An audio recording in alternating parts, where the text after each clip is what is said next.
Après la frustrante élimination en Coupe de France, l'OM doit maintenant rebondir contre Strasbourg en championnat pour vite passer à autre chose, mais aussi et surtout parce qu'il y a un gros coup à faire au classement après la défaite de Monaco contre Montpellier. On va affronter une équipe de Strasbourg en pleine confiance parce qu'ils sont sur une série de 6 matchs sans défaite, toutes compètes confondues. On peut s'attendre à un match disputé qu'on va tenter d'analyser tout au long de la vidéo d'aujourd'hui, en s'intéressant d'abord à la compo, puis à la dynamique des deux équipes, aux joueurs à suivre et on terminera avec mon pronostic. Alors justement, n'oubliez pas de me donner le vôtre avec le score exact en commentaire comme d'habitude, ceux qui auront vu juste seront mentionnés dans le prochain avant-match, et dites-moi aussi si vous êtes confiant ou un peu plus mesuré pour le match de dimanche soir. On commence sans plus attendre avec un focus sur la compo que pourrait aligner Roberto De Zerbi. On va tout d'abord revenir sur le point médical du club dont on a parlé dans la vidéo d'actualité que j'ai sortie hier. On a notamment appris que Kondogbia et Wai étaient toujours forfaits parce qu'ils sont en pleine phase de réathlétisation. Amin Harit n'est pas opérationnel parce qu'il est toujours en soins, et clairement ça devient inquiétant parce qu'on ne l'a plus vu depuis son expulsion contre Paris, et les rumeurs tendent à dire qu'il est poussé vers la sortie, mais à voir si ça va se matérialiser par un départ. L'information la plus inquiétante à quelques heures du match contre Strasbourg, c'est Valentin Rongier qui a ressenti une gêne à la cuisse droite et qui devrait être forfait selon les infos de la Provence. C'est une absence notable, mais à voir comment De Zerbi va le remplacer.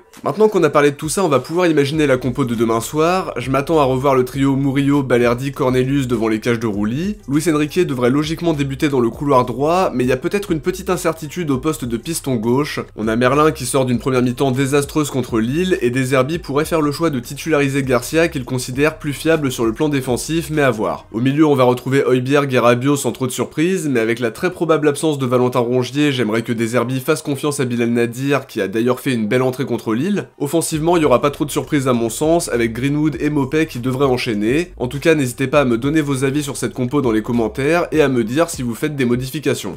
Après ce focus sur les absents et la compo, on enchaîne avec un gros point sur l'OM qui sort d'un match très frustrant contre Lille et qui l'est d'autant plus quand on a appris qu'on aurait pu affronter le vainqueur du match entre Haguenau et Dunkerque. En tout cas, comme je le disais dans le live avec la tribune olympienne jeudi soir, je trouve qu'on a fait un bon match dans l'ensemble en dehors d'un trou d'air en début de deuxième mi-temps où nos joueurs étaient clairement restés dans les vestiaires. On n'a pas concédé énormément d'occasions franches et pour ça on peut notamment remercier Balerdi qui a fait un match taille patron. La grosse problématique c'est le manque de réalisme parce qu'on en a eu des occasions, les deux mains de Mopé qui annihilent deux grosses occasions, le face-à-face perdu de Greenwood après une longue chevauchée, sa frappe qui finit sur le poteau en fin de match, et encore heureusement que Luis Enrique sort une frappe exceptionnelle pour nous donner un peu de sursis. On est vraiment très loin d'avoir démérité et c'est vraiment dommage de pas avoir concrétisé nos grosses occasions. Maintenant tout ça c'est derrière nous, on peut plus revenir en arrière donc faut absolument passer à autre chose le plus rapidement possible. Ça passe par une victoire au Vélodrome contre Strasbourg parce qu'il y a un enjeu hyper important, conforter la deuxième place en mettant Monaco à 8 points étant donné qu'ils ont perdu à Montpellier à la surprise générale. On peut aussi mettre Lille à 7 points et Nice à 9, donc il y a vraiment un gros coup à faire, on n'a pas le droit à l'erreur tant l'occasion est belle, même si encore une fois on prendrait une petite option, mais rien de définitif puisque la saison est encore très longue. Dans le même temps, De Zerbi a clairement dit qu'il avait toujours le match aller en travers de la gorge et cette défaite 1-0 qui a été l'une des grosses déceptions de la première moitié de saison. Cette fois il ne faut pas leur laisser l'occasion de repartir avec des points, mais pour ça faudra faire un grand match dans l'intensité, l'impact physique, la créativité et forcément le réalisme qui nous a fait défaut mardi. En face c'est une équipe de Strasbourg qui a posé des problèmes à pas mal d'équipes depuis le début de la saison, une équipe jeune avec énormément de qualité qu'il ne faut absolument pas prendre à la légère parce que sinon on va le regretter amèrement. Le plus important c'est que l'élimination en Coupe de France ne vienne pas casser la dynamique parce qu'on a vu une vraie progression ces dernières semaines. Alors oui c'est une grosse déception, on espérait un beau parcours avec potentiellement un trophée au bout, mais maintenant faut continuer d'engranger des points pour valider la qualif en Ligue des Champions en fin de saison, et clairement il y a un énorme coup à faire au classement donc faut pas se louper.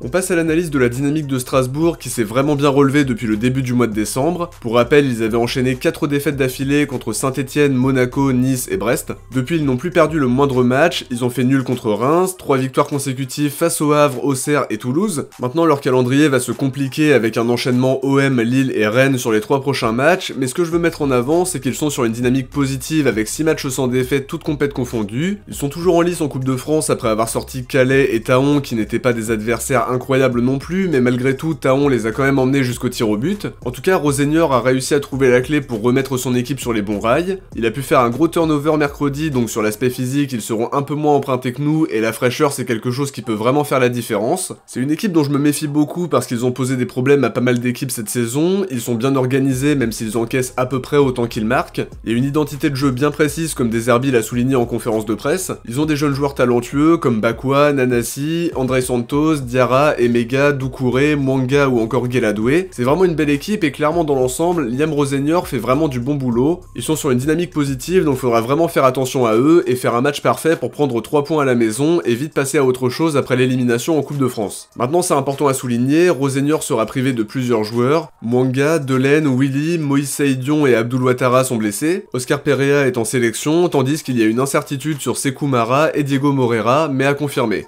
On enchaîne avec les joueurs à suivre de part et d'autre en commençant par Quentin Merlin côté marseillais. Il sort d'un match hyper décevant contre Lille en perdant tous ses duels défensifs, son apport devant était quasiment inexistant et finalement en dehors de son décalage pour Greenwood sur le but refusé à Mopé, y a pas grand chose à retenir de sa mi-temps de mardi soir. On l'a dit sur la compo, De Zerbi pourrait lui préférer Garcia qui n'est pas toujours très éclatant non plus mais qui lui apporte un peu plus de garantie sur le plan défensif comme il l'expliquait il y a quelques temps. Mais quoi qu'il en soit, si Merlin est amené à être titulaire à nouveau, on attendra un match bien plus abouti que ce qu'il a montré mardi. Au milieu, je vais dire Bilal Nadir qui sera très probablement titulaire si l'absence de Rongier se confirme, mais on semble clairement s'y diriger si on s'en tient aux infos de la Provence. En tout cas, Nadir a totalement saisi sa chance en montrant des choses intéressantes à chaque fois qu'il a eu l'opportunité de jouer. J'aime l'envie qu'il montre à chaque entrée en jeu, et s'il continue de jouer avec insouciance et avec confiance, je suis persuadé qu'il peut faire un grand match demain soir. Offensivement, je vais finir avec Mopé qui sort d'un match compliqué contre Lille, même s'il fait toujours les efforts, qu'il participe grandement au jeu et qu'il est toujours hyper volontaire. Je l'ai quand même trouvé assez imprécis techniquement en sentant pas toujours bien les coups, comme sur la magnifique passe en profondeur d'Højbjerg où il est vraiment trop court. Il sera très probablement titulaire demain parce que Wai n'est toujours pas revenu, donc j'espère qu'il fera un match bien plus abouti que mardi soir.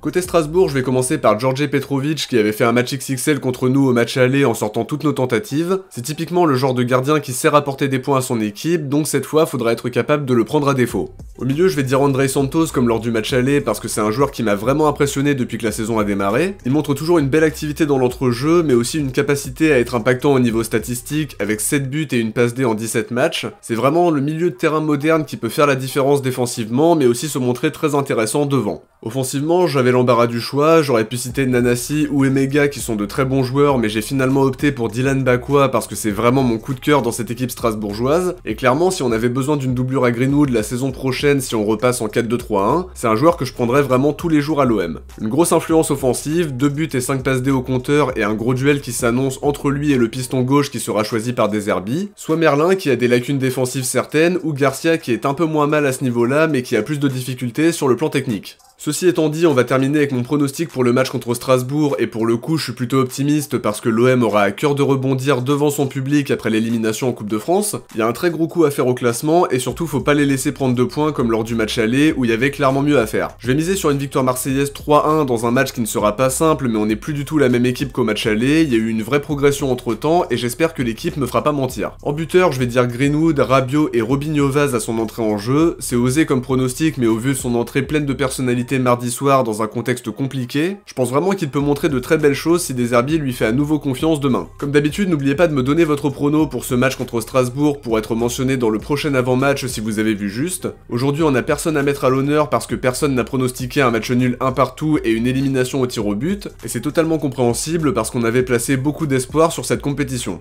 De mon côté, j'arrive à la fin de cette analyse d'avant-match, j'espère que ça vous a plu, et comme d'habitude, si vous avez aimé, n'oubliez pas de laisser un like avant de partir pour le soutien et le référencement. Un grand merci comme toujours à tous ceux qui y pensent. Je vous invite aussi à vous abonner en activant la cloche des notifs pour ne rien louper de l'actualité de l'OM. Si vous avez regardé la vidéo jusqu'au bout, écrivez championnat en commentaire. Je vous dis à très vite pour l'analyse du match qui sortira soit demain soir ou lundi. Et d'ici là, n'hésitez pas à aller voir le dernier épisode d'ActuOM où on parle notamment de la piste Renato Vega qui semble devenir de plus en plus concrète au fil des jours. Vous trouverez le lien en description, en commentaire épinglé, et vous pourrez aussi cliquer directement sur l'écran de fin de vidéo dans quelques secondes. Ciao, portez-vous bien et surtout allez l'OM.